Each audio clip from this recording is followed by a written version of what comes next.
Ain't nothing better than this. Yeah, ain't nothing better than this. Hello. What's up, y'all? I tried to get it before you. No, that's good.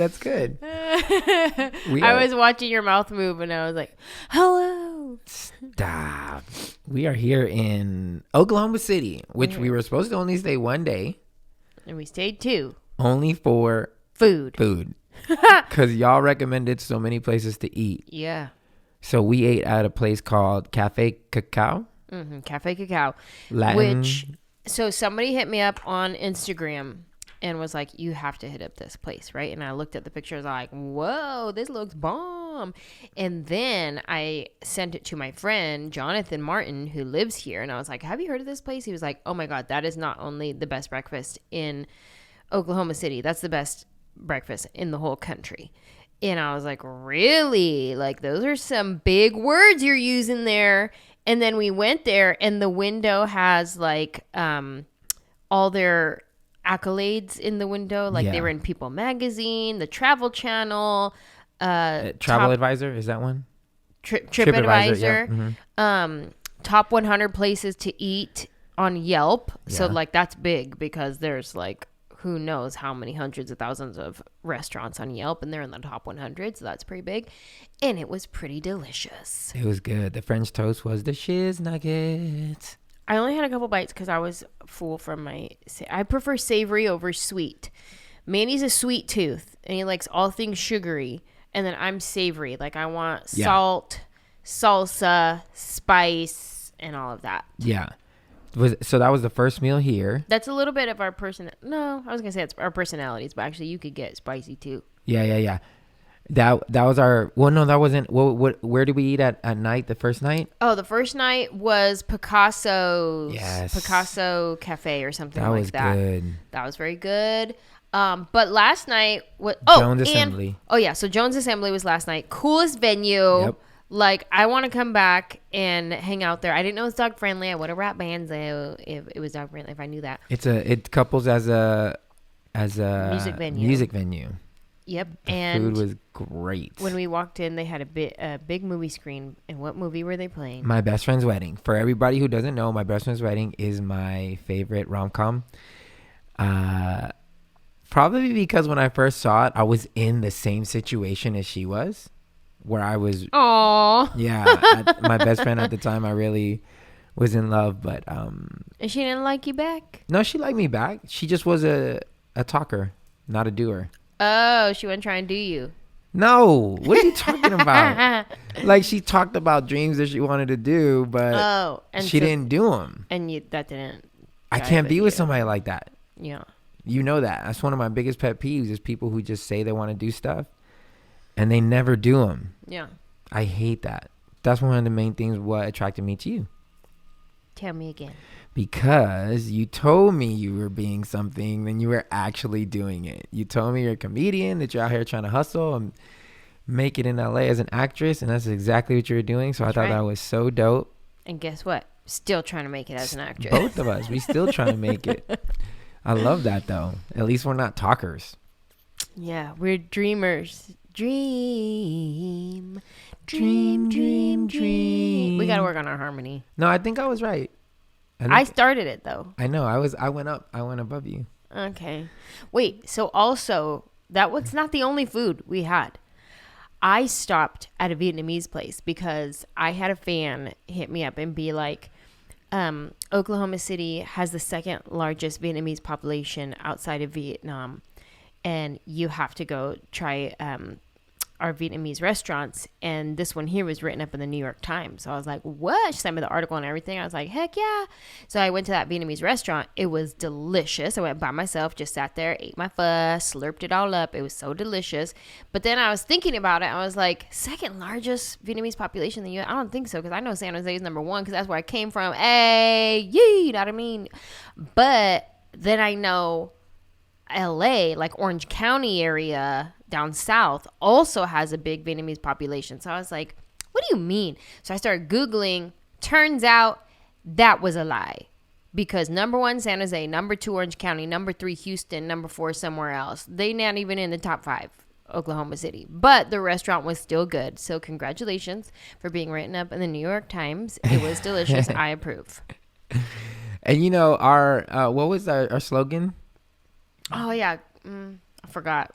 Go to the past episode. Good peeps, good eats, or something like that. That's a good one, too, but that wasn't it.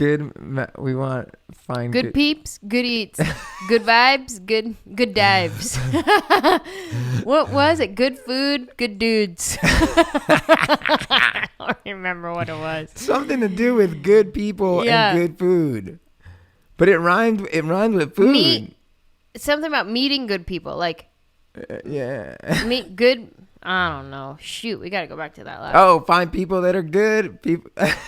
No, you don't know it. Either way, we accomplished it because we got to meet up with our friend Jonathan Martin, and it was the first time I got to meet him, so it was a very pleasurable experience. Who he also does podcasting and speaks and writes books. The Boy on the Bike, I think it's called, his podcast. And then Shipwreck, what? Surviving Shipwreck was his book. He has another book. I can't remember the name. I'm not doing a good job of promoting my friend here. But Jonathan Martin, look him up. We'll put him in the love what he and Nicole are doing out here with creating a space for people who love God, who love the Lord, but are also deconstructing from things they've been taught growing up that they no longer agree with and subscribe to. So we love what they're doing out here, and just great people who love God in a different area, because obviously Oklahoma is a lot more conservative than LA, which is always weird when we travel to different places. Like literally there were a couple of places where I walked into and there was like I was the only one wearing mask, and it didn't bother me, but it lets me know, you know, not everybody feels the same way about what you feel wherever you're at. You know what I'm saying? So again, it didn't make me upset. I wasn't like, oh my God, I can't believe you people. It was just like, oh, there are different people that think different ways. And them being in a community like Oklahoma, thinking more like LA, makes it difficult sometimes to exist, but not really. Like at there's least people for me, everywhere who are on similar path, similar journey, and I just love that they're creating a space for people, like you said, in an environment where that's not typically welcomed. But there are people here who are asking the same questions. There's people everywhere asking the same questions, and a lot of people asking alone and asking in the dark and asking in secret and wondering, like, something doesn't feel right, something doesn't sit right, but God is good, and have faith. But they're asking in secret because they're scared to be, and I know we've talked about it before, canceled. And I was watching Ben Shapiro today, and he was talking about the Gina Carano thing that happened. I don't know if you know about that. You know who Gina Carano is? I Googled it a little bit, but tell me. Yeah, so she made a mention that it was ironic because he's Jewish, and he's like, man, the thing she said did not make me feel like what they're saying it made me feel. You know, she just mentioned something about making sure that voter turnout and all that stuff was not easily hacked. Like you can, like, to protect the voting system. She wanted like video cameras, and she wanted certain things just to make sure that it all goes down right. And that's basically what she said. And then she said another one that she compared the idea of, she mentioned that in being conservative and Republican to being Jewish in the Holocaust. Right. Well, because in the Holocaust, she's like, some people don't know is that the German army wasn't able to round up all the Jews by themselves. What they did was they were able to convert the neighbors, and then the neighbors helped round up the Jews. Does that make sense? Okay. So that's what she was saying. So she was like, she was comparing it to us, in which when a neighbor thinks differently than you, then the idea was not to turn on each other, like not to be the people that help round up. That's what she was saying? Does that make sense? Yeah. So it's like she was trying to preach for us not to turn on each other as neighbors, because that's what happened in the Holocaust. It wasn't like the army had enough people to round up all these Jews. It was they got the neighbors to dislike the Jews, and then the army had this whole people on their side. So that's what she was trying to point out, that if we allow politics to make us turn on each other as neighbors, then you can go down the same road. Right? So I only read a tweet, like she said, like a tweet that was, there was like three comparing. of them. There's three of them that got her, quote unquote, in trouble. And again, now because she sided more to the right, that's where it became a problem. Because, and this is, Shapiro's a smart dude, but he pointed out 2 years prior, she got kicked off of The Mandalorian, but the other star of The Mandalorian also made a comparison of Nazi Germany and the Jews with current day. So he put a picture of the Jewish people in a concentration camp behind barbed wires, and then the kids from immigration behind bars, and compared the two. So Shapiro was like, wait a minute. The guy did the same comparison, which what Gino got in trouble for, but because his leaned more to the left, it was okay. Because Gina's leaned more to the right, she got fired. So the fear of cancel is real. And that's why I brought it up, because he was the topic of his conversation was cancel culture and how it will turn around and bite us in the butt, because those of us that are supporting it, one day it can easily just turn on you, and you're the person getting canceled because you said the wrong thing. And so I think in the same way in the church, the cancel culture has always existed. Like we'll bounce on preachers, we'll bounce on leaders, we'll bounce on anyone that doesn't seem to fit our idea of what Christianity is. And that keeps people from saying what they really feel or asking the questions that they really want to ask, because they're afraid of being canceled or excommunicated. And I think that's sad, because when did we get so afraid of questions? Like when did we presume that God is afraid of our questions? Like that doesn't even sound right.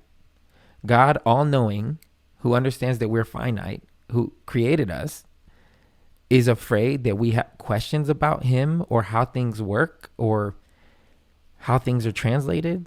Like, it doesn't make sense to me. Like, why wouldn't we have questions? To say we don't have questions is to admit, oh, we know everything. I think it's less about having questions and more about questioning. You know how I always tell you, like, when you say, I'm just asking you questions, and I go, well, it feels like you're questioning me. I feel like maybe that's how some people in the church feel, like when we're asking questions, like, I don't know if God meant this, and that it comes off like, oh, you're questioning God's authority. Yeah. And it's like, no, I'm not questioning God's authority. I'm questioning your interpretation of it. But I'm questioning my own interpretation of it. Yeah. It feels weird to think that people are they're, how do you say, not challenged, but afraid of my insecurity, or not even insecurity, my unknowing, my lack of wanting to be right, and just leaving space for me to be wrong. Like I can totally be wrong on everything that I thought I used to believe, but I'm leaving that room for God to show me through life, through people, what he really meant when it came to certain things. So I don't know. I don't ever want to be afraid anymore. I don't think I'm ever going to say anything too crazy, like to get canceled, but. Oh, no. You never know. I hope we never get canceled. I know. Because that would be so dumb. Yeah, I hope canceling ends pretty soon. I know. And It's we move on such to a self-righteous thing. position. But hopefully, if you're listening and you have canceled people before, or feel like canceling is necessary or a good thing, I just want you to really try putting yourself in the position of someone with a platform or some type of authority or some type of whatever, and imagine you being in that position and making a mistake. How would you want people to treat you? Because you make mistakes. Everybody who's listening makes mistakes every day, but you just don't have as many eyes on you to now judge you and literally try to get you canceled, fired, like no one listening to you. Like, imagine that amount of attack on your life. If you would like that or not, I wouldn't, which is why you will never hear me scream or support any type of canceling. I just keep my mouth shut. Support who I support and don't support who I don't support. I don't need to freaking tell everyone to cancel someone. But So, anyways. Oklahoma City. Cancel culture.